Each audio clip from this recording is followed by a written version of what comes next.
warahmatullahi wabarakatuh. Perkenalkan, nama saya Dina Zulfia dari kelas PAI 3B Institut Agama Islam Nahdlatul Ulama Kebumen. Di sini saya akan menjelaskan mengenai silabus dan prota guna memenuhi tugas administrasi pembelajaran yang diampu oleh Bapak Agus Hamidi MPD. Yang pertama, saya akan menyampaikan tentang silabus. Pertama, pengertian silabus. Silabus ialah seperangkat rencana serta pengantaran pelaksanaan pembelajaran dan penilaian yang disusun secara sistematis, yang di dalamnya itu memuat suatu komponen-komponen yang saling berkaitan untuk mencapai penguasaan kompetensi dasar. Secara garis besar, silabus ialah ringkasan atau pokok isi atau materi pelajaran. Yang kedua yaitu komponen-komponen silabus, di mana di dalam silabus itu terdapat beberapa komponen-komponen. Yang pertama yaitu identitas mata pelajaran, seperti sekolah yang saya teliti tentang pelajaran PAI. Yang kedua, komponen silabus yang kedua yaitu identitas sekolah, yaitu nama sekolah atau satuan pendidikan. Komponen silabus yang ketiga yaitu kompetensi inti atau KI. KI adalah suatu gambaran mengenai kompetensi dalam aspek sikap, pengetahuan, dan keterampilan yang harus dipelajari oleh peserta didik. Komponen silabus yang keempat yaitu kompetensi dasar atau KD. KD adalah suatu kemampuan spesifik mengenai sikap, pengetahuan, dan keterampilan yang terkait dalam suatu pelajaran. Komponen yang kelima yaitu indikator pencapaian kompetensi adalah suatu perilaku yang dapat diukur atau diamati untuk menunjukkan ketercapaian seberapa jauh kompetensi dasar tersebut tercapai. Komponen yang keenam yaitu materi pokok. Materi pokok kita terapkan di mapel yang saya teliti yaitu pendidikan agama Islam.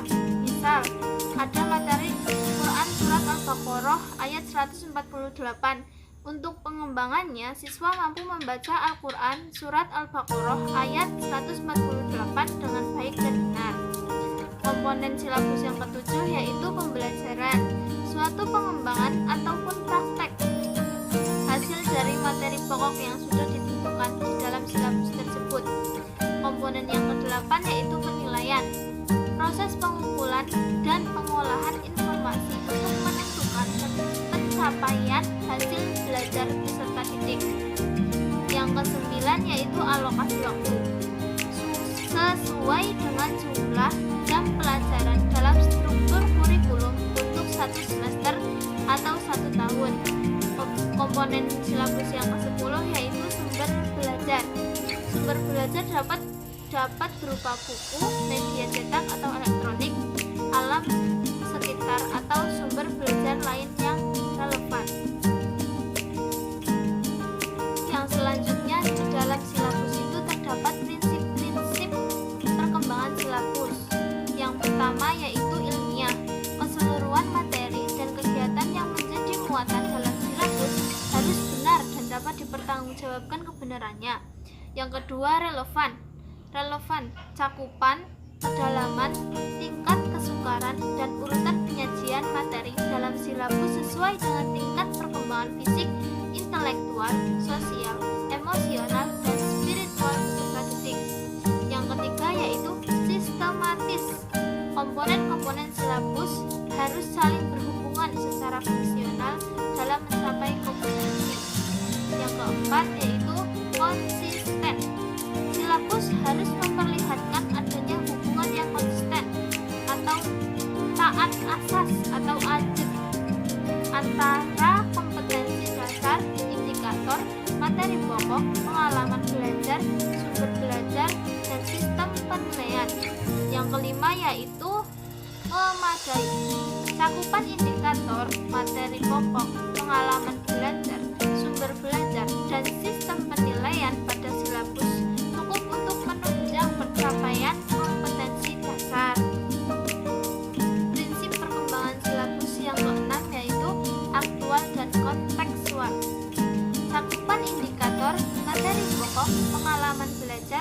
sumber belajar, dan sistem penilaian dalam silabus memperhatikan perkembangan ilmu, teknologi, dan seni mutakhir dalam kehidupan nyata dan peristiwa yang terjadi.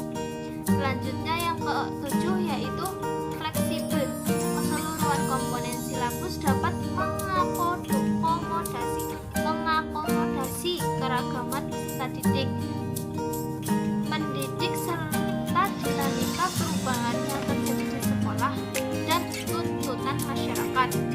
Yang kedelapan yaitu menyeluruh. Komponen silabus mencakup keseluruhan ranah kompetensi yaitu kognitif, efektif, dan psikomotorik. Selanjutnya dalam silabus terdapat langkah-langkah perkembangan silabus, yaitu pertama mengaji kompetensi inti atau KI dan kompetensi dasar. Hal-hal yang perlu diperhatikan dalam mengkaji kompetensi inti dan kompetensi dasar sebagai berikut. Yang pertama, urutan KI atau kompetensi dasar, kompetensi inti, dan KD kompetensi dasar berdasarkan hierarki konsep disiplin ilmu dan atau tingkat kesulitan materi, tidak harus selalu sesuai dengan urutan yang ada di standar isi. Yang kedua, keterkaitan antara kompetensi inti dan kompetensi dasar dalam mata pelajaran. Yang ketiga yaitu keterkaitan antara kompetensi inti dan kompetensi dasar antara mata pelajaran. Selanjutnya ada mengidentifikasi materi pokok pembelajaran. Hal-hal yang perlu diperhatikan dalam mengidentifikasi materi pokok untuk mencapai kompetensi dasar adalah sebagai berikut. 1. Potensi peserta didik. 2. Relevansi dengan karakteristik daerah, tingkat perkembangan fisik, intelektual, emosional, sosial, dan spiritual peserta didik. Yang ketiga yaitu kebermanfaatan bagi peserta didik. Yang keempat, struktur keilmuan. Yang kelima, strukturalitas, kualitas, kedalaman, dan keluasaan materi pembelajaran. Yang keenam, relevansi dengan kebutuhan peserta didik dan tuntutan lingkungan. Yang ketujuh yaitu alokasi waktu. Yang ketiga ada pengembangan kegiatan. Hal-hal yang harus diperhatikan dalam pengembangan kegiatan pembelajaran adalah sebagai berikut. Kegiatan pembelajaran disusun untuk memberikan bantuan kepada para pendidik, khususnya guru, agar dapat melaksanakan proses pembelajaran secara profesional. Selanjutnya, kegiatan pembelajaran memuat rangkaian kegiatan yang harus dilakukan oleh peserta didik secara berurutan untuk mencapai kompetensi dasar. Selanjutnya, penentuan urutan kegiatan pembelajaran harus sesuai dengan hierarki konsep materi pembelajaran. Selanjutnya, ada rumusan pernyataan dalam kegiatan pembelajaran, minimal mengandung 2 unsur penciri yang mencerminkan pengelolaan pengalaman pembelajaran belajar siswa, yaitu kegiatan siswa dan materi. Selanjutnya yang keempat itu ada merumuskan indikator pencapaian kompetensi dasar.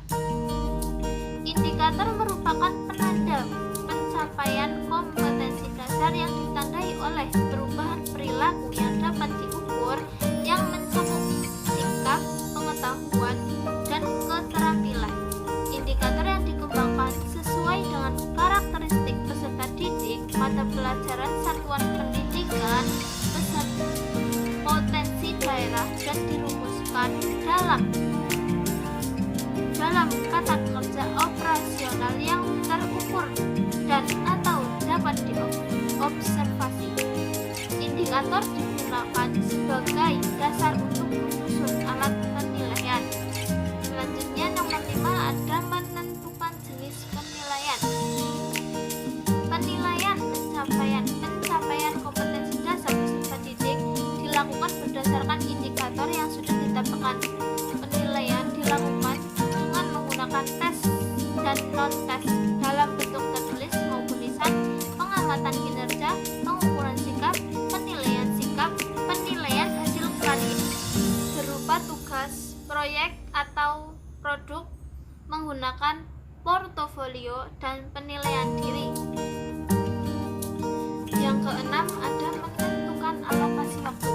Penentuan alokasi waktu pada setiap kompetensi dasar didasarkan pada jumlah minggu efektif dan alokasi waktu pada mata pelajaran per minggu dengan mempertimbangkan jumlah kompetensi dasar, keluasan, kedalaman, tingkat kesulitan, dan tingkat kepentingan kompetensi dasar.